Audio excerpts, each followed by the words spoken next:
Hi everybody! Welcome back to our channel!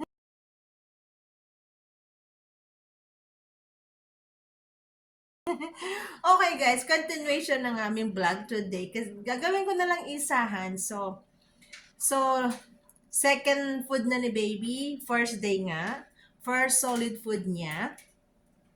So ang topic natin today, paano initin ang baby food or food ni baby. Paano ko initin? So, ipapakita ko sa inyo guys.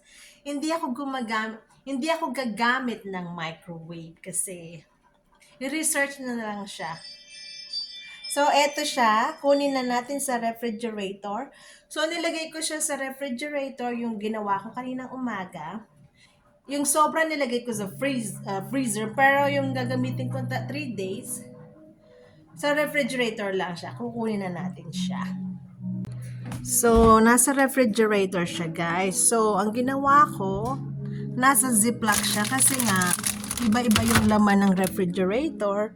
So, i-ziplock nyo, guys. So, para hindi mapasukan ng amoy. So, ito yung container. So, kukuha ko ng isa. Hawak ko si baby. Ang hirap pala. Kuha ko ng isa. So, dito ko na siya iinitin, guys. Kung meron kayong bottle warmer, pwede nyong gamitin yan. So, ayan ang gagamitin ko, guys. So, ayan siya. Pa-contain nyo lang yung tubig. Ayan, lalagay ko siyang ganyan. Konti lang yung tubig na lagay ko. Iinitin ko din yung gatas ni baby. Ayun lang guys, ang may share ko for today. Ganyan kung initin yung food ni baby. Salamat po sa panonood guys.